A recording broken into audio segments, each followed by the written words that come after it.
Hello. In this third and last video on the action potential, we will discuss the ionic basis of action potentials. A quick recap of what we have seen earlier. In the framework of the Goldman-Hodgkin-Katz proposal, we understand that the resting membrane potential is influenced mainly by the equilibrium potential for potassium, because the permeability of the resting membrane is much greater for potassium compared to sodium, right? And this is the scenario in the resting membrane. Now, during an action potential, the permeability of the membrane to sodium becomes much greater than that for potassium. That means when we say membrane potential is a weighted average of equilibrium potentials, weightage given to permeability. Now the weightage changes from weightage to potassium to weightage to sodium, and therefore one would expect the membrane potential now to be determined more by sodium than by potassium. That's exactly what happens. During an action potential, the permeability for sodium increases suddenly and substantially, and because of that the membrane potential moves towards the equilibrium potential of sodium away from the negative equilibrium potential of potassium, and it actually reaches levels of almost about plus 30 millivolts. Now this increase in permeability for sodium is sudden, it is rapid, and it is also transient. It lasts only for a short time. Now the same trigger which increases permeability for sodium also increases the permeability for potassium. However, the change in potassium permeability is much slower compared to the change in sodium permeability. The change in potassium permeability takes a few milliseconds to develop, maybe about 2 or 3 milliseconds, whereas the change in sodium permeability occurs within the first 1 or 2 milliseconds. Now, what this means is that following the increase in sodium permeability and the decrease in sodium permeability, around this time the permeability for potassium begins to increase and it begins to overtake the permeability for sodium, and therefore what happens is the membrane potential slides down backwards. It repolarizes back to the resting state. So this is an important framework for us because it lets us understand the development of an action potential in terms of changes in membrane permeability, right? So keeping this in mind, now we ask the next questions. We understand that membrane potential changes during an action potential are caused due to changes in ionic flow, and changes in the ionic flow result from changes in membrane permeability. But what mechanisms underlie the changes in the permeability? If we understand what changes the permeability or how the permeability changes, then we understand the basis for the action potential. Now, ion channels play an important role in the development of action potentials. We already have seen that there are non-gated channels which are always open, and there are gated channels which can be opened by voltage or ligands or mechanical gating. In the resting state, non-gated channels primarily determine the membrane permeability and therefore the resting membrane potential. In the resting state, because there are more open non-gated potassium channels, leaky potassium channels, than leaky sodium channels, you have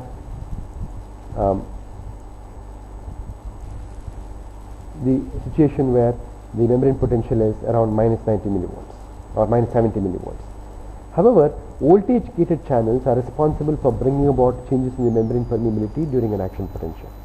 We discussed two major voltage gated channels: the voltage gated sodium channel, which I will henceforth abbreviate as VGNaCH, and the voltage gated potassium channel.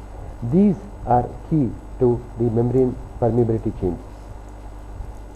Now, this is a kind of a representation, a schematic representation of a voltage gated sodium channel. So this is the membrane bilipid layer with polarization, positive charges outside and negative charges inside. This is the channel structure So the channel structure is basically like a barrel, like a pore which is lined by protein, by amino acid sequences, and the voltage gated sodium channel in the resting state can be thought of as having two gates, one on the outer side called as the activation gate and one on the inner side called as the inactivation gate. So this is like an opening in a compound wall with two gates, one on the inner side and one on the outer side. Now in the resting state, the activation gate is closed, but the inactivation gate is open. However, even if any one of these, if either of these gates is closed, in effect the channel is closed. The channel is not allowing the movement of ions. So in the resting state, most of the voltage gated sodium channels are closed, with their activation gate being in the closed position and the inactivation gate being in the open position. Now if there is a small change in the membrane potential in the adjacent areas, if there is a change in the membrane potential, a depolarizing change in the membrane potential, this depolarization triggers changes in the structure of the voltage gated channel. It triggers a conformational change in the voltage gated sodium channel, and this conformational change alters the position of the activation and inactivation gates. How does it, what is the change? What happens is that when the membrane potential becomes depolarized to a sufficient level, the activation gate gets flipped open. It suddenly flips open. And now notice both the activation gate and the inactivation gate are open, and therefore the channel pore is open and sodium can now move from outside to inside because there's a concentration gradient for sodium from outside to inside. Remember, ECF sodium levels are much higher than intracellular sodium levels. So in the activated state, this voltage gated sodium channel is open, allowing influx of sodium ions. So a small amount of depolarization leads to rapid opening of the activation gate, and this in turn can lead to influx of sodium ions. Now the influx of sodium ions continues until the gate is open. Now the thing is, the same change, the same trigger that caused the activation gate to open also sets in motion a change which closes the inactivation gate. So the only difference being that the closing of inactivation gate is a slower process than the opening of the activation gate. So though the opening of activation gate and the closing of inactivation gate begins simultaneously, the closing of the inactivation gate takes a much longer time, and therefore by the time it closes, a certain amount of sodium influx would have occurred. I'm sorry. So very rapidly the activation gate opens, leading to influx of sodium ions, and within a millisecond or so the inactivation gate shuts closed, and therefore the channel in effect is closed. So this state where the channel is closed following a brief opening is referred to as inactivated state. You should remember that the channel being closed in the inactivated state is different from the channel being closed in the resting state. In the resting state, it is closed by the activation gate, but here it is closed by the inactivation gate. So slower closing of the inactivation gate ultimately leads to a cessation of the influx of the sodium ions. So there is an ending of the influx of the sodium ions. So this explains how there is a rapid increase in permeability for sodium, and which is only a transient increase because the channels flip open and very quickly shut close. After some time, once the membrane potential has come back to the resting state, once the membrane potential is back towards the resting state, slowly the inactivation gates open up, and therefore now the membrane, therefore now the voltage gated channel is back in the resting state. Still closed, but it is closed now by the activation gate. The inactivation gate is open, and therefore this channel is now ready to be activated again. So the resting state is a distinct state from the inactivated state. So delayed closing of the activation gate and later on opening of the inactivation gate means that there is a reversal of the channel to its resting state and it is ready for participation in the next action potential. Now, voltage gated sodium channels, to summarize, in the resting state they are closed. A partial depolarization leads to rapid opening of the activation gate and opening of the channel influx of ions, sodium ions, but also within a very short time closure of the inactivation gate, and therefore the channel becomes closed. And once the membrane is repolarized completely, the inactivation gate opens up, the activation gate shuts off, and the channel is in the resting state again, ready for the next event.